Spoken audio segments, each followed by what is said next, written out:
Hello, viewer, and welcome to Spotlight here on Hope TV, where you look and live. And we are always glad when you join us and very encouraged all the time by the feedback that you send us that keeps us bringing to you persons in our society who are transforming our community in the direction of light.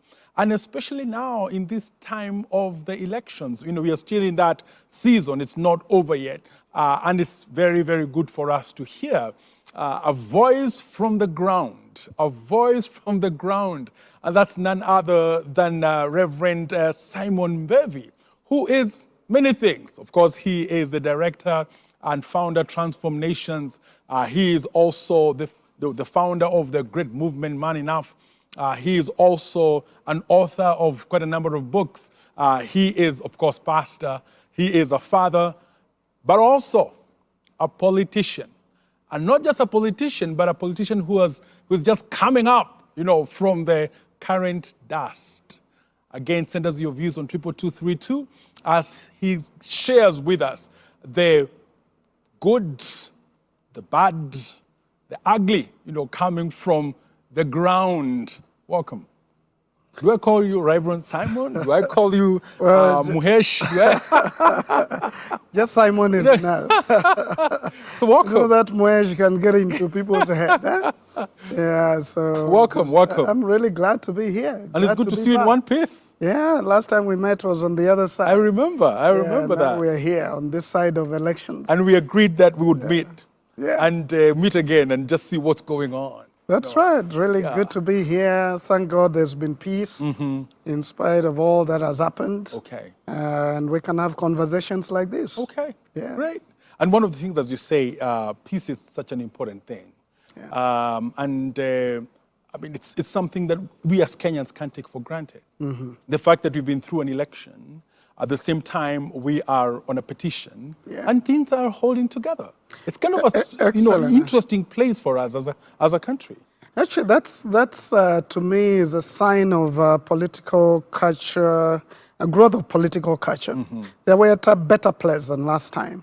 I think people have matured to a place of greater tolerance, not the tolerance of injustice. Because many of them are saying we're waiting to see what this, to know what happened from the courts. But just tolerance of each other, saying, you're not my enemy.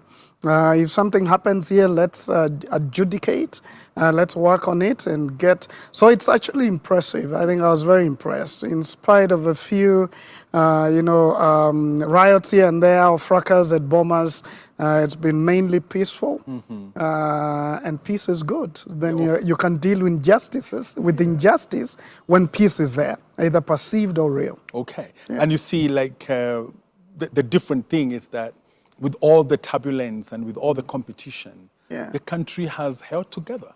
I mean, the peace has been large enough to contain the competition and the tension. And somebody say that this is actually, in a literal way, the peace that passes all understanding. We prayed, and I think God was involved. But also some of the ways God got involved is with politicians. I think this is the first time that we're seeing certain tribal blocks split among the different alignments. And that's a good thing, because then I can't fight my brother. Part of our people are on that side, and part of us are here. Then we can work together somehow. We're not enemies in that way. But I think before the heightened sense of it's us versus them, especially the bigger tribal blocks, that then would heighten the temperatures. But the fact that, for example, Central, because these are realities of identity, that Central was split on both camps, that helped. That actually helped, and a few other communities, even my own community, the Kamba. 15–20% or more were in one side and the rest on the other side. It wasn't like complete block. The same with coastal region. That's a show of maturity. We don't have to have a tribal king. kingpin who tells us this is the way to go. We can also decide we don't like that, so you go that way, we go this way. That's actually maturity. And isn't it a good thing? Because every time during elections you've talked about tribes. Yeah. It's always been it's highly sensitive. Yeah. But now you can talk about the Kikuyu, Yeah. the Luos, Yeah. the Kamba, Yeah. without anyone feeling like you're talking about us versus them. It's like us together, you know? Yeah. And as you say, that's a big gain. It's a big gain. I think my prayer going forward, and part of what I would like to get involved in, is building institutions in the name of political parties and organizations that cut across the nation. So that we quit this thing of putting together outfits just before elections. Because at that point, it's very easy to appeal that tribal identities. But if there's a party that has grown over the years to include people from across the nation, then it's a lot easier to deal with this thing of us versus them. Okay. Because you find that this party and that party has people from everywhere. So it has a national outlook. The way Kanu was them days. So my prayer is, and hope, this thing of dismantling parties and putting others together a year before elections is not good for democracy. Let's have parties like ANC, in South Africa, like Tanzania has had consistent parties for a while.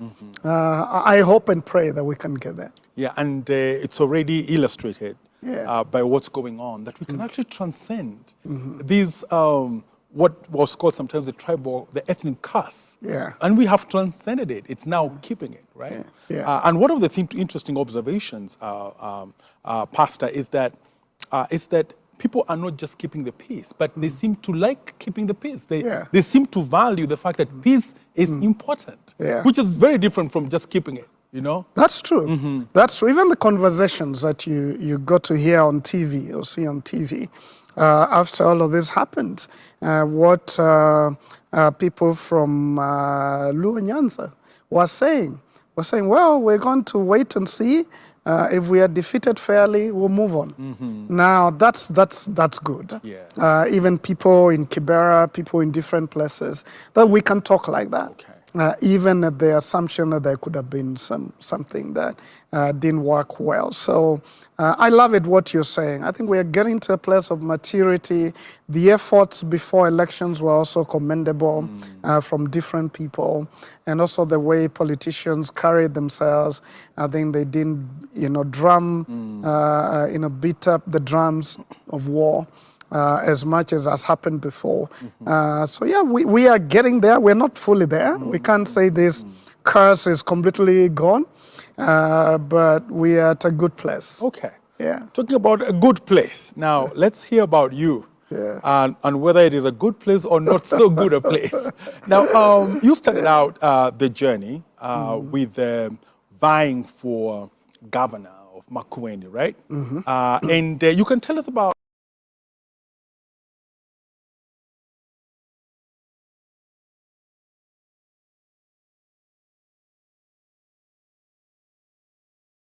conversations with people. I knew I needed to get involved in these elections. That is what was clear. And just to say that I think it's wrong when people, especially of faith, say, God told me I'll win this seat or I'll be this. I think a lot of times we hear what we want to hear. That's why prophecies around elections are always divided. And as many people as predicted Ruto would win also predicted that Raila would win. And all of them said they heard from God. So I would say it was clear for me. God was inviting me. But none of them said that there would be a, this it was a clear win for, for there was no mention of the petition and everything. So I would say God invited me to get involved. Okay. God invited me, and that was clear. And I said I will obey that. And whether I wasn't assured that I would win or end up in the ballots, but I knew that I would do a run. And I was considering all the realities. So I thought I would be a candidate of one of the parties that I was involved with. and that did not happen. And through a process of several things, they left me out. Pastor Mbevi, don't tell us through a process of several things. We want to hear the realities on the ground. Tell us these processes and how you didn't end up, where you had planned to be. Well, I was working with this party, and I felt that we were having an understanding that I'm going to be the candidate, and we were working together with the leader of the party to make that happen. But then 2 or 3 weeks before, conversations began with another candidate. Some of the people in the party, and they began to feel that may be a better candidate than this one. Now that threw me off, because I think for me, I felt we were building towards this. So I expected that to be the outcome. And that's why I'm talking about then parties not just running to look for a candidate, but being established enough that whoever has been part of the party and has grown with the party, then through the systems, it's even known way before the nominations. Because then, and if people are competing, is within the members of the party. So anyway, when I began to realize it looked like it was changing,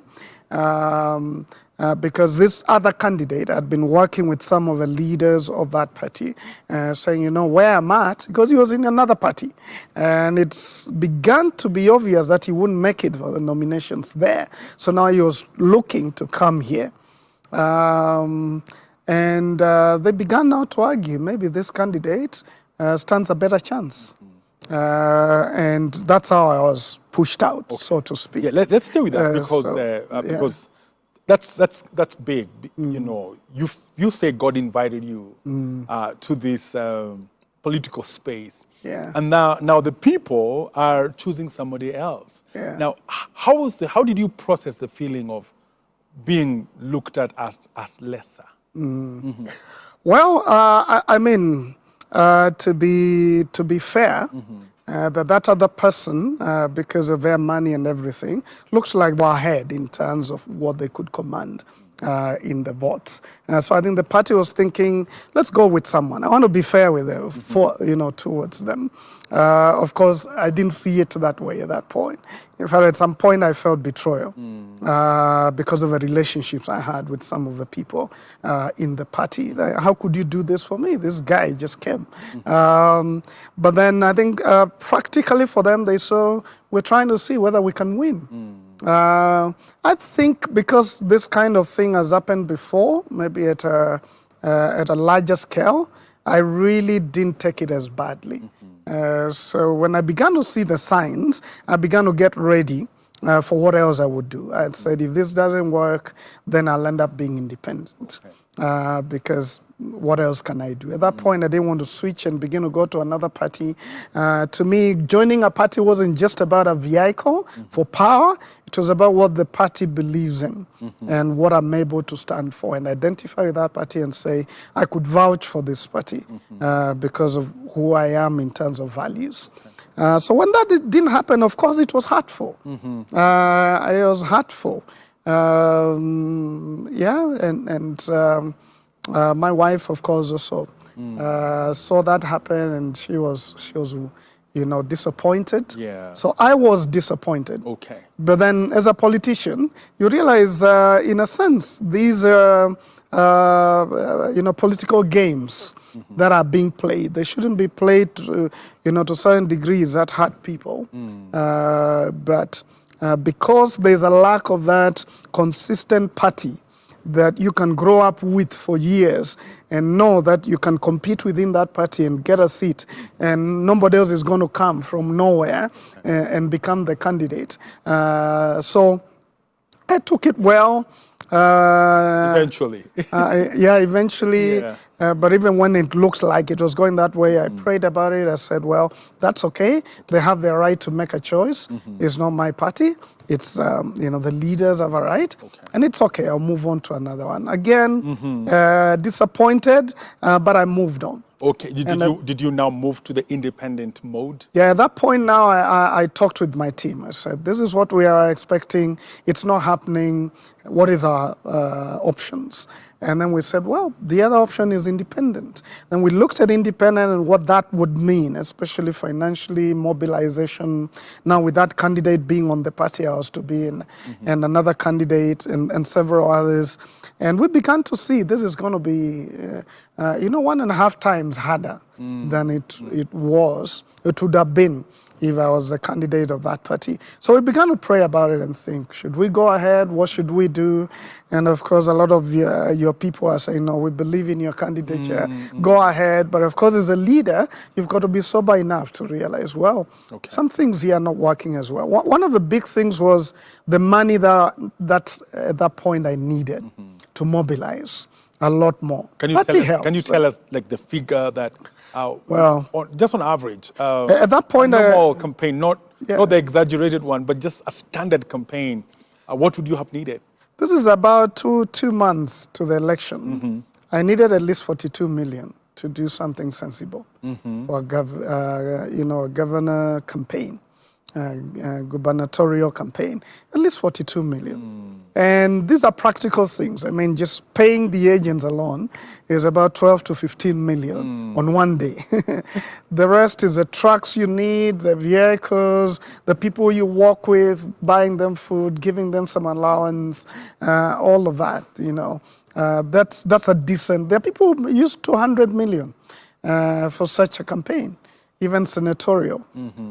So I realized I needed that. And when I looked at those who had said they would fund us, it wasn't going to be anywhere near that. So I realized we're going to struggle.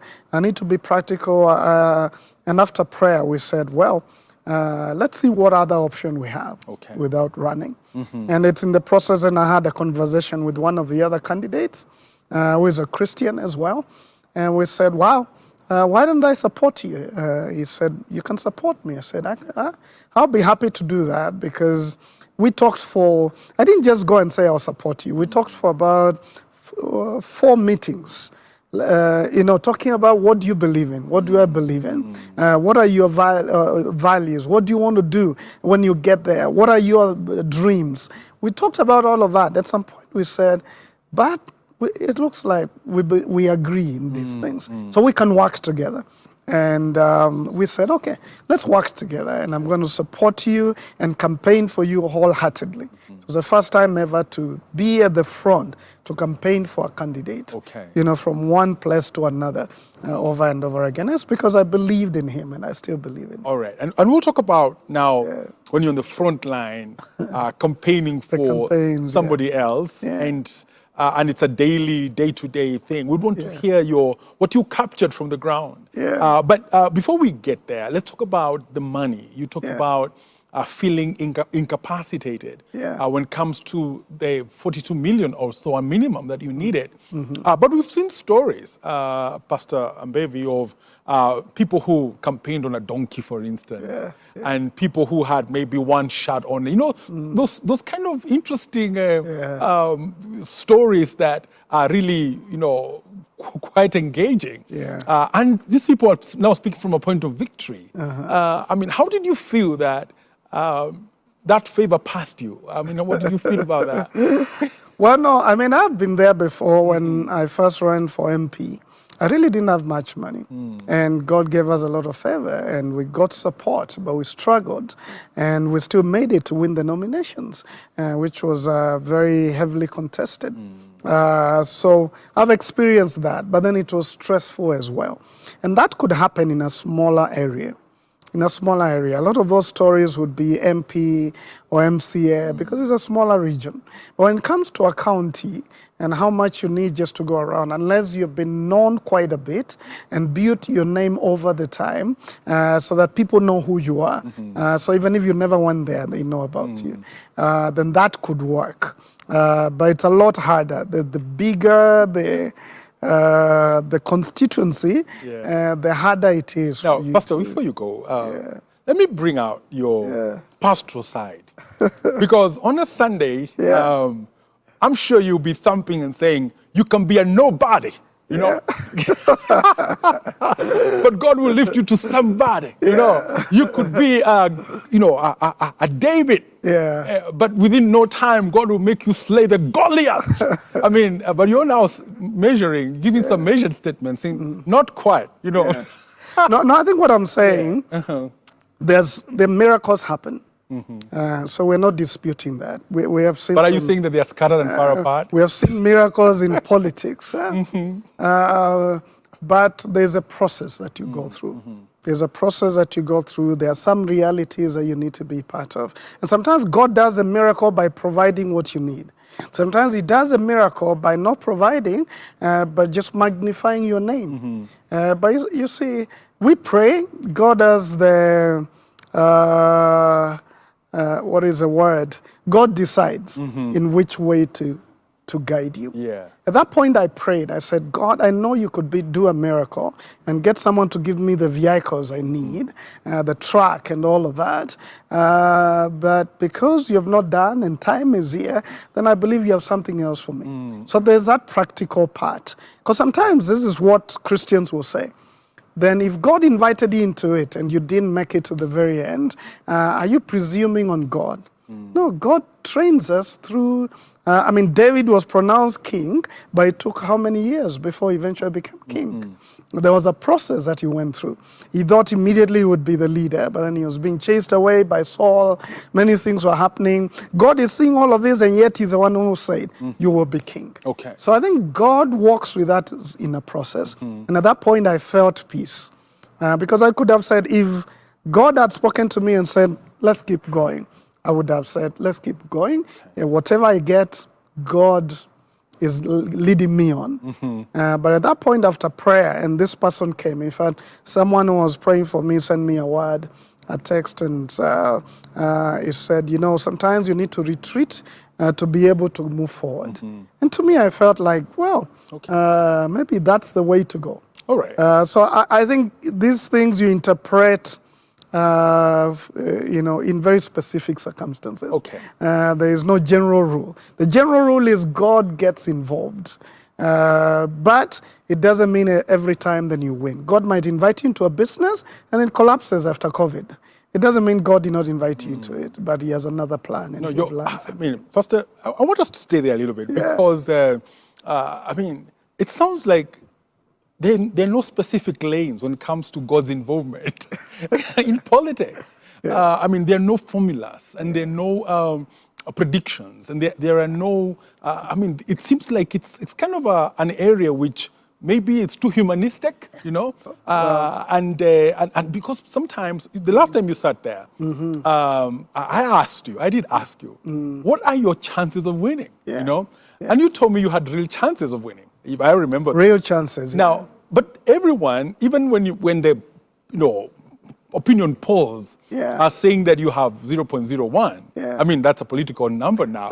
In terms of statistics, people say, I believe I'm going to win. Still. Even when there are 4 presidential candidates and you are at the bottom, you say, I believe I'm going to win. Now, what is this? Is this optimism compulsory? No. I think there's a place for faith, but faith is different from blind optimism.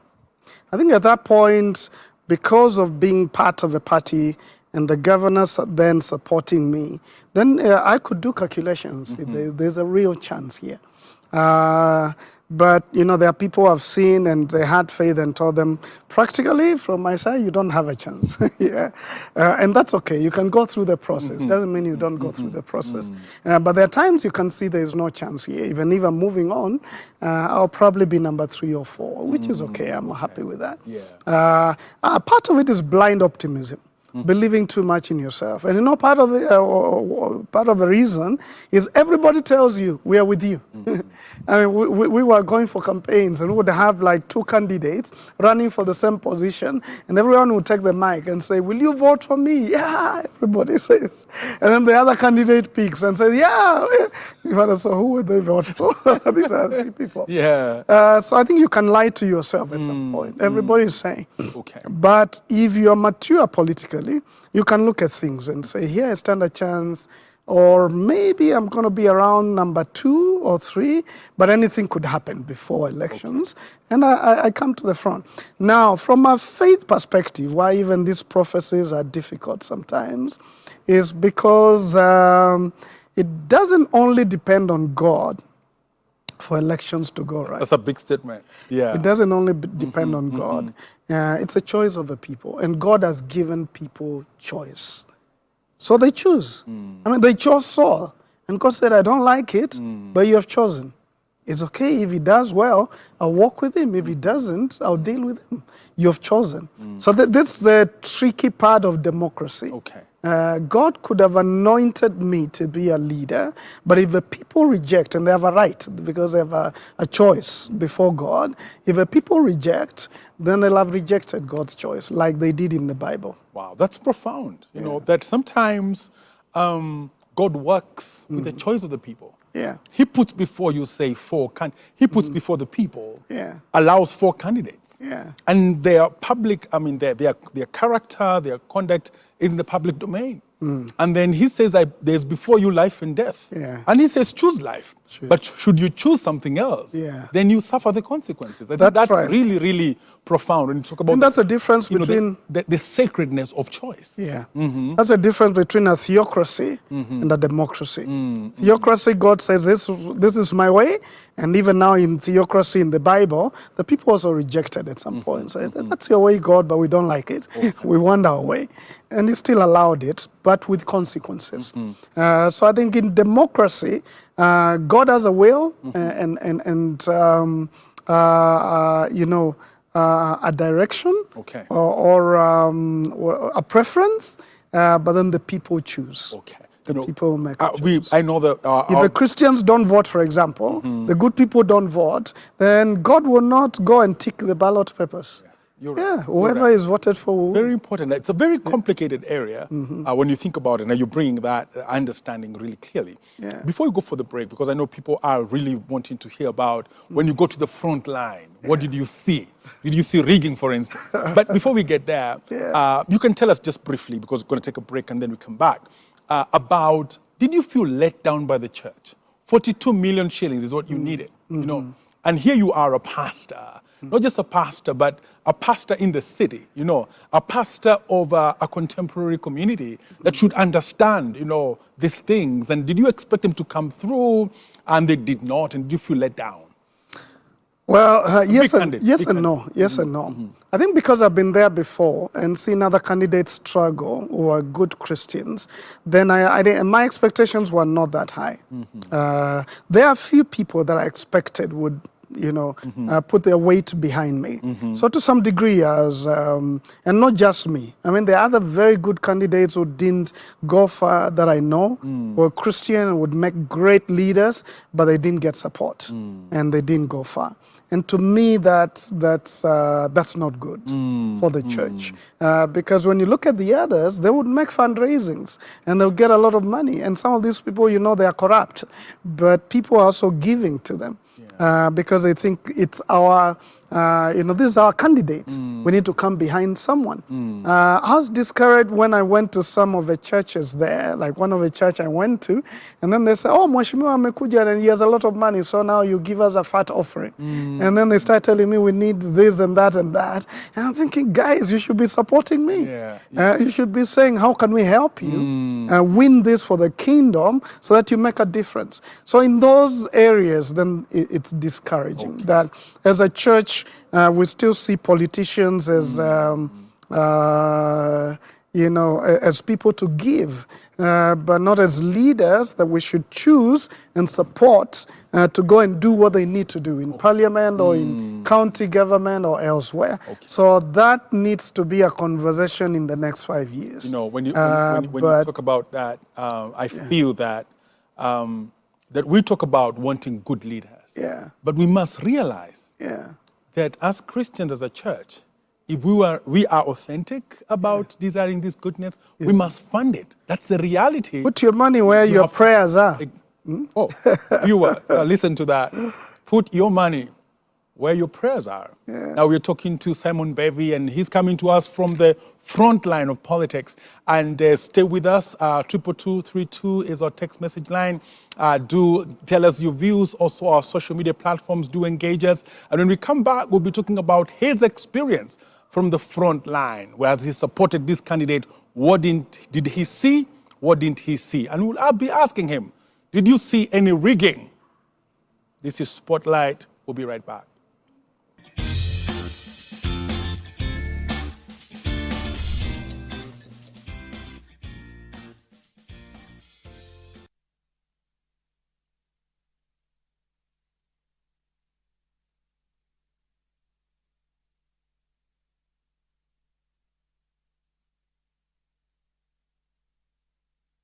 Coming up this September, CITAM Springboard Convention 2022 with fresh anointing to radiate God's glory as we reach out to the lost. Mark and save these dates from the 20th to the 24th September 2022 at CITAM Valley Road. The convention is themed Till the Whole World Hears and will definitely revive and uplift your faith.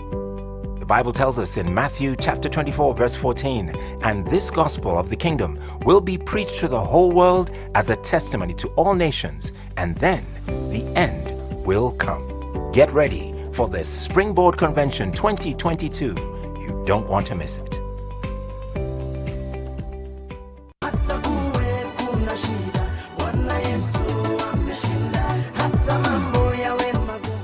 You know we can't forget them.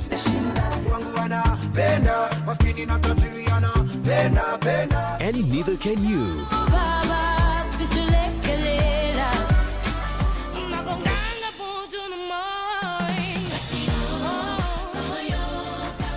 Enjoy all-time classics every Thursday at 11 a.m.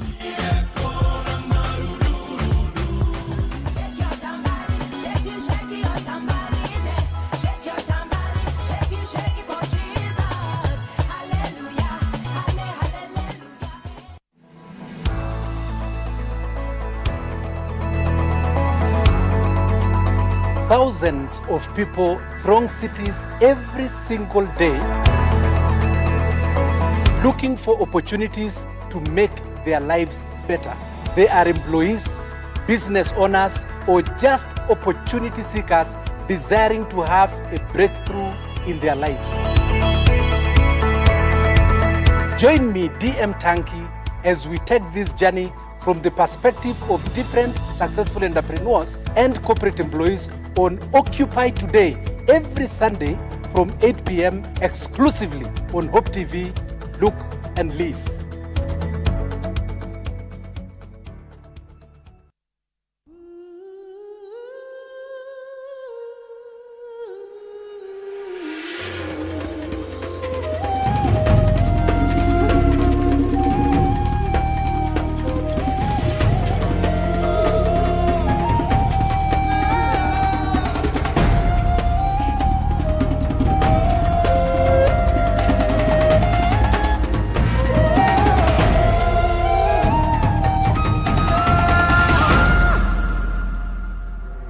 Hope TV is now available on GoTV Channel 103, Zuku Channel 873, Signet Channel 817, and Star Times Channel 026. Enjoy our uplifting content and family-friendly programming anytime. Hope TV, you look and live.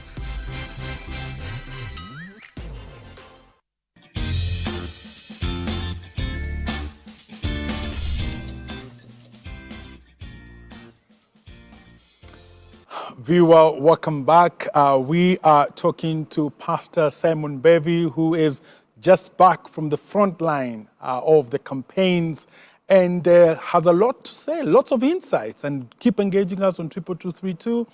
That's our text message line. Also engage us on our social media platforms. We'll be glad to hear what you have to say. And back to you, Pastor Simon. Politician Simon, Muhesh, all those things. And maybe you can just give us now, because you've moved from a place where you were going to vie by a party, then you moved to the independent position, and then now you've moved now to support a candidate, right? Yeah. And just before you tell us before your candidate won or not, there's something that's been going on, a language, a word that's been going on called the back end, right? Yeah. The back end of things. Yeah. Maybe you can give us a typical day when you wake up in the morning, you go running on, you're hitting the campaign trail. How does a typical day look like, waking up all the way to the night? Well, we ended by talking about the church. And I would say, there are disappointing things about Christians, but also very encouraging things about Christians. There's some leaders and some friends who really supported me. I mean, much of what I spent and the things that I did, there were a lot of people supporting me. So for those, I want to salute and say, the Tisuka team, we were calling them, they did great. And some churches that I went to, and they prayed for me, and they said, we'll support you. And some of them even gave me some money and said, we are with you, because this is a cause not for yourself, but for the kingdom. You want to do something for Jesus, so we'll support you. But the last part of the campaigns is really about meeting people. And there are meetings in the markets. Because the candidate I was supporting, we started a little late, so we needed to go to every market, just like you would see on TV and the presidential candidates were doing. So we would start very early, and by 7, we gather together, we talk through how the day is going to be, we pray together, and then we get into those vehicles with speakers, go ahead, so they tell people we are coming, then they come out. And by 8 o'clock, we were in the first market, and people would come, and we would address them and sing together, and at the end pray together, but tell them this is who we are, this is what we want, this is why we want it, and this, just a campaign speech. Several people would speak, and then after that we'll pray together. We'll pray for the people. To us, we did that because this to us was a spiritual thing. So we would pray, and we will always end with a song. And then we would move on. And it's not to tell people because we believe in God, you must vote for us. But it's to say we believe in God whether we make it or not. This is who we are. So it's not to use religion at that point to hoodwink people. Just say this is who we are and this is how we can do things. So anyway, from there we'll go to the next market. So non-stop. Next market, no lunch, nothing, no stopping. We would go to about 12 markets by 6 o'clock in the evening. And the fatigue? It's tiring because, of course, you have to drive first because you want to cover a lot. And, of course, the county is quite expansive. The roads, some of the roads are not very good roads. So it was quite intense. I mean, it was quite intense. By the end of the week, you feel like, your body is aching everywhere. But then there's excitement of talking to the people and hearing some of the conversations from the people. Okay. I mean, there are people who talk and say, even, old mamas there. I remember talking to someone who was 85, and she was reasoning. She was saying, I'm not going to vote a party, I'm going to vote a leader. And I want to listen to them. That's why I'm here, even though I'm this old. I want to listen to know whether I should vote for you or not. And those conversations were blessing my heart. Okay. That there are people who really want to see good leadership. And then in the evening, we evaluate and we go back, take dinner, and go to sleep quite late and wake up early again. Day after day. Yeah, and that's a long time, very fatiguing. 12 markets a day. Yeah. Let me ask you, Pastor Mbevi, what was a bad day like? Because I'm sure there were some days that were bad. You felt, whoa, today we hit the markets, but it was a bad day, Yeah, the bad days is a time we had an accident, so a few people got injured. There are places you would go and know that these guys are not with you, because everybody cannot be with you. They may not tell you. In a few places you find 2 or 3 drunk people shouting your opponent's name and maybe causing some fracas. That happened a few times, not many times. And of course that discourages you. You want to talk to the people, but some of them are pushing back.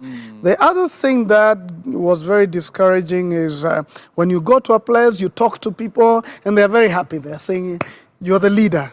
We're going to vote for you. And then at the end they say, but give us money. I said, we can't do that.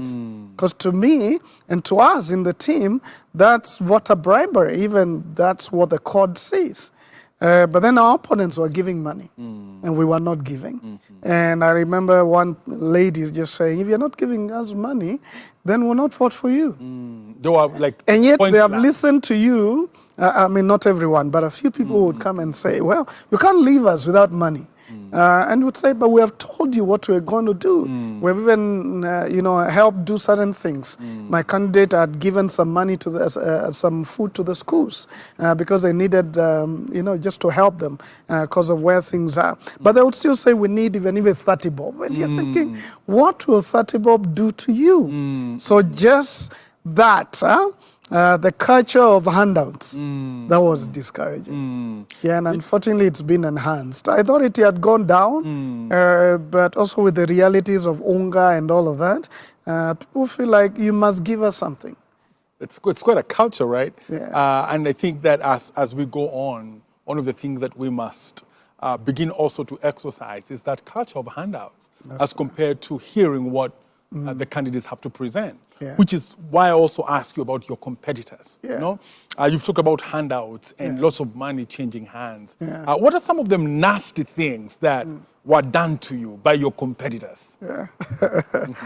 One of them was announcements that we have pulled out. You know, them sponsoring vehicles to go around telling everyone, those guys have pulled out, so they send us to tell you that you support us. That was nasty. I didn't expect that. It used to happen some years back, but it happened. Another one was that just sponsoring. I remember there was one even who was put on obituary some years back. which is nasty, right? So they were saying my candidate had gone out of the country and was not coming back. So. And you see, you can't go everywhere, reminding them I'm around. So that wasn't good. Those tactics were not good. The other one was that, giving people money and saying, he didn't give you anything. That side didn't give you anything. We're going to give you even if it's 30 bob and do it at night and tell people now don't vote for those people. So there were a lot of rumors, a lot of lies, just outright lies about us and our side. That to me was also discouraging because I expected some of our competitors to be mature enough not to get down to that, where you lie blatantly about the other side. Yeah. And one of the things we tried to do as much as we could, not talk about the other party side.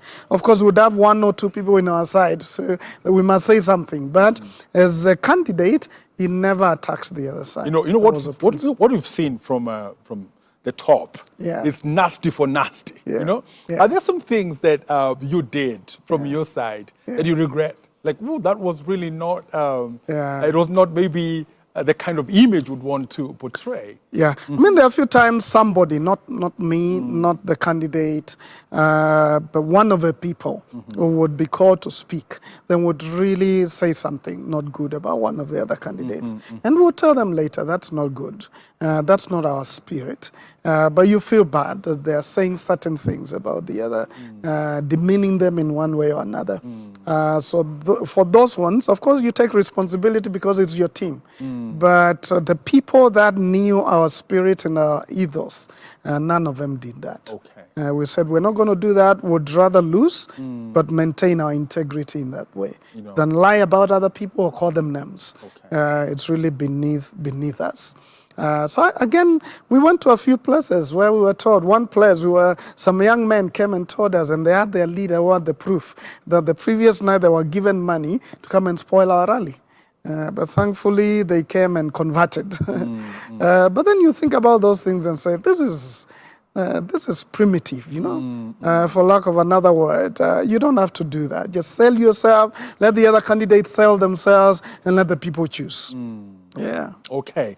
And what's coming out here is that as much as the campaign trail is really rough and sometimes nasty, it is possible to maintain a high ground in terms of your morality, in terms of your responses, which is quite good news when you think about it, because we think that it's all nasty sometimes, And maybe you can tell us also, as you looked across your competition, Did you see some good people? Because sometimes we wonder, are politicians the same, But from an honest point of view. Yeah. And don't talk about yourselves. But amongst your competition, did you see some really good, authentically, good people?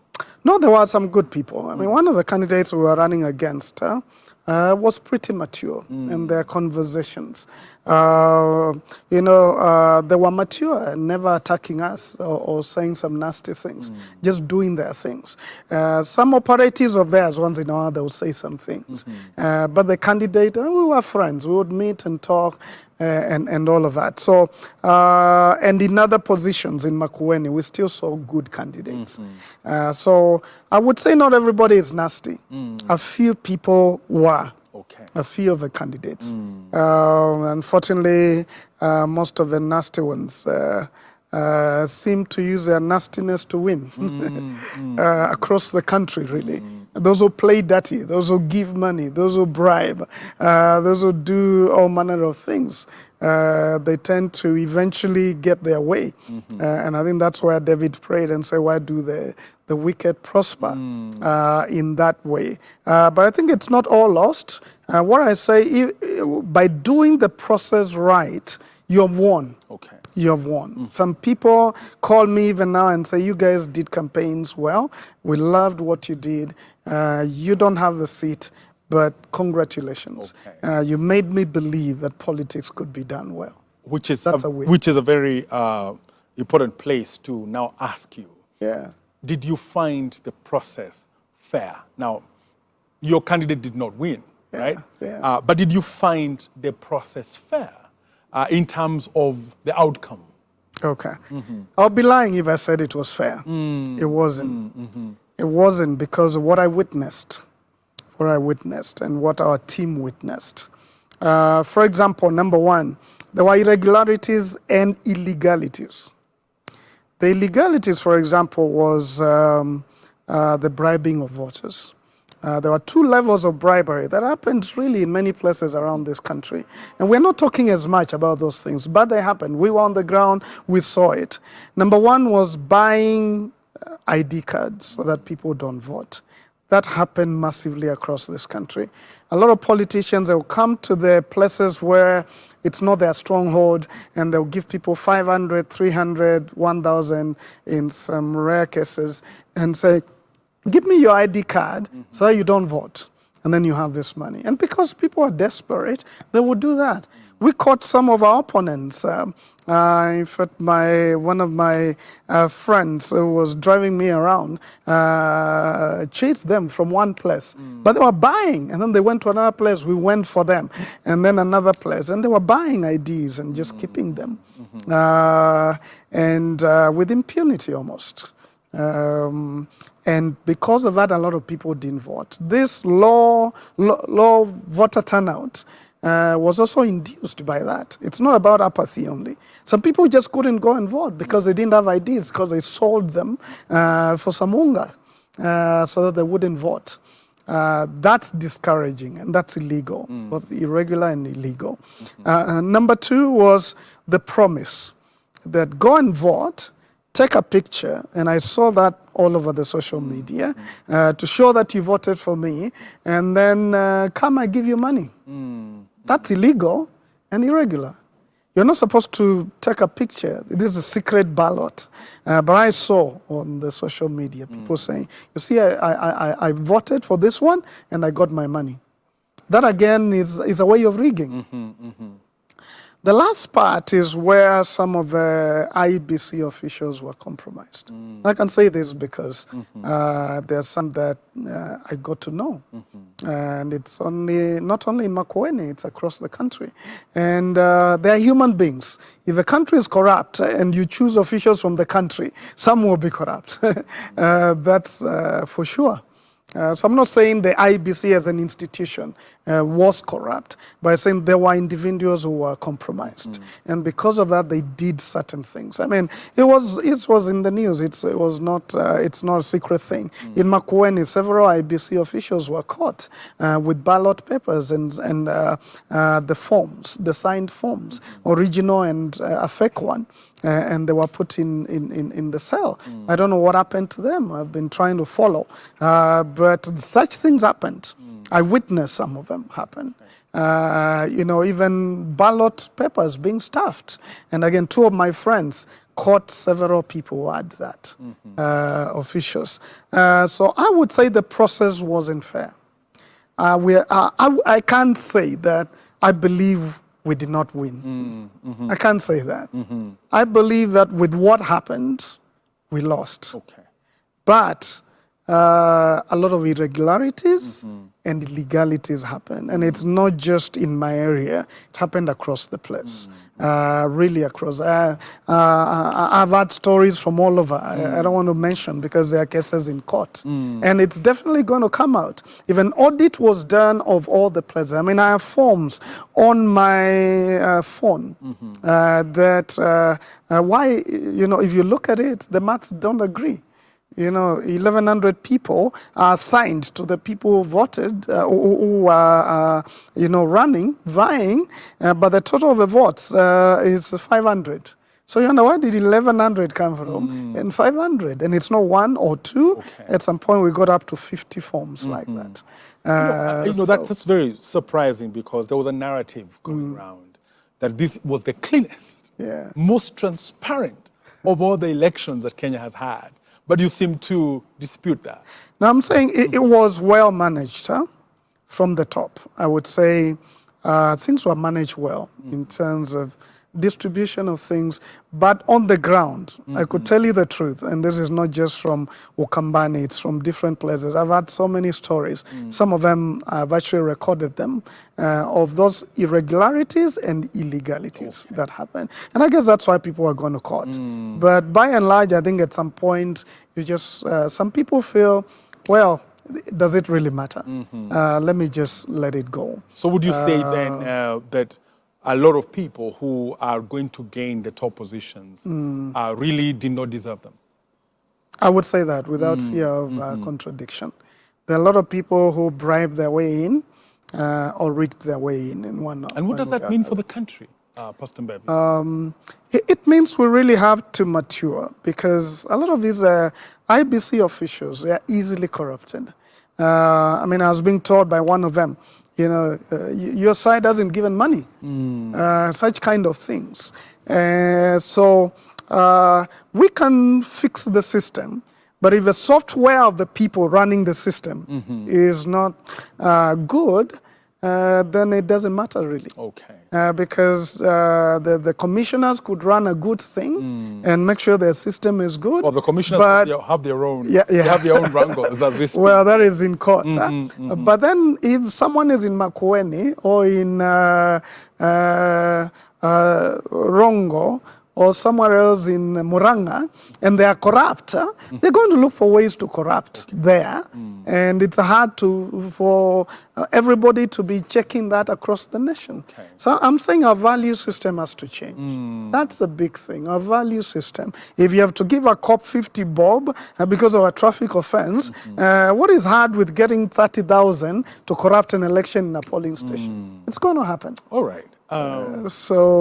I think, for me, if the systems were audited well across the nation, we will be surprised by the irregularities and some of the issues that happen. Yeah, that's what I believe from what I saw and what I've heard from credible people who experienced it on the ground. And coming from the front line, then it's an issue of concern. Yeah. And having been that disappointed, let me use that word, would you do this again, Pastor Mbevi? And what would you different? What would you do different? I would do again, but I would start doing it now for the next elections, so that Number one is building the institutions. We need those institutions, parties and political organizations that share values and are able to do things in a way that shows integrity. But number two, I think we really need to look at our systems and those who run those systems. Because if we have a petition every time, I even feel, being a learned friend, I feel for the judges who are going to be sitting down. Because sometimes you wonder, are we going to be having to have a presidential petition every year? It's a sign that something is wrong. We should run elections to a degree that nobody feels they should go to court. Unless it's something we couldn't avoid. But there's integrity of the system. There's integrity of the system. If people go to court, very minimal because of things that, not corruption, not that some things were changed, not that some people accessed something. Well, we wait to see what the courts say, but generally the systems and the software of the people, the value system, including the voters. My mother, is she going to be next 5 years given 100 bob to vote for someone else whom she knows is a thug? So those are real questions we need to deal with between now and the next elections. Okay. But truth be told, we've made some progress in terms of general management and in terms of maintaining the peace and tolerance, I would say, but in terms of software and values, we are still a distance. There's still work to do. That's what you're saying. Yeah. And our viewers also would want to know about your family. Yeah. Now, you wake up early in the morning and you go late at night. You get home late at night. Yeah. And then you have a wife, you have children. How was that? Well, one of the things we did, which was really good, we said we're going to have the weekend off, except going to church. That Saturday and Sunday we're not going to have rallies. Now, that surprised some of the politicians, but we said, let's have that so that we have time for family. But secondly, I had prepared the family and told them, this is what it means. It's a limited time. Whenever we can get time together, we'll get time together. But I want you to know that sometimes for 5 days, you're not going to see me. And that was okay because it was a limited time. For a while. But the weekends, I'll come and be with family and do some things together. And now afterwards, I've just come from a holiday with the family. So there's a place to tell the family, be prepared, this is going to be intense, we'll not meet much, but it's for a limited time. Okay. And the little time you get, I'll call them in the evening, talk with them. I did my best to make sure that the family didn't suffer for this. Yeah, because we've known circumstances where families have really gotten a hit from the campaign trail. Yeah. And that consciousness, that family consciousness is very, it's something that stands out pretty well. Yeah. And then, from your point of view, democracy, because democracy has been, fronted as the savior, of nations. And now we of course we say we are a young democracy and still maturing, but what do you see? I mean, what's your views in terms of the capacity of democracy to save a nation like Kenya? Well, that's a tricky question. But they say democracy seems to be the best system so far of governance. In terms of protecting the rights of the people and giving people a choice. It has its limitations, and that has been acknowledged by even scholars. It has limitations. But democracy presumes certain things. Number one, it presumes values. And it's one of the US presidents, I don't remember who said that democracy cannot work unless people have faith in God and uphold values. So value is very crucial. If people believe and there's trust between people, then democracy will work. But if there's suspicion and lies and rigging and stuff like that, democracy gets ugly.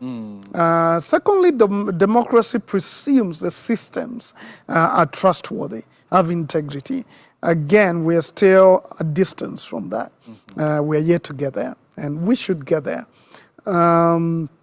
I think what we have seen with the alternative forms of government is probably not where we want to go. There are some other forms of government that have worked well for certain places because of their culture over the years. But once you get into democracy, it's hard to go back to another system. So we have democracy to stay.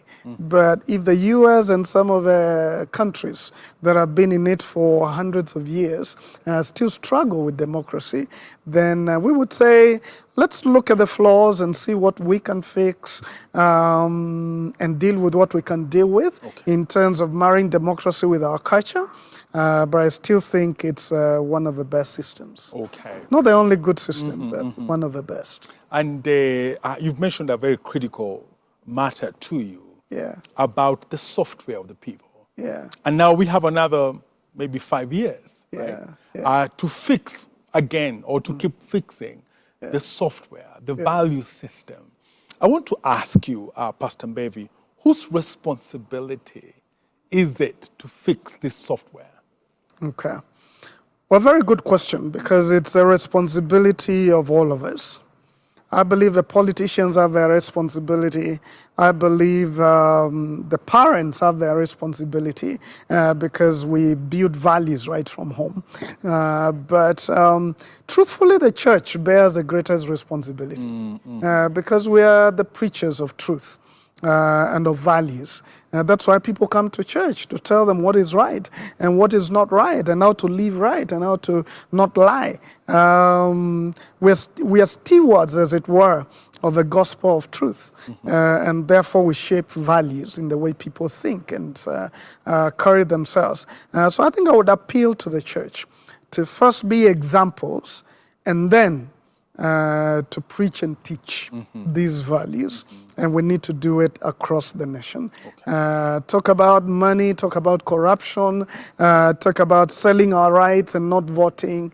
If some of those people were selling their cards and had several messages telling them how wrong that is, maybe their conscience would prick them and they would not do it. So I think it's the church, not just the clergy, but believers in general. To believe, to practice what we believe in and preach it even more. And trust and follow the mission God has given us to make a difference. And that's why I personally have said Tisuka Makueni will continue. I'll continue to do work with the people, talk about some of the things I saw, challenge them about taking 30 bob and 50 bob to vote wrong. I'll continue those conversations because I believe I have a responsibility as a leader and as one of the sons of the soil to continue doing that. So let's all do it together, right from home to the community, to church, to the media.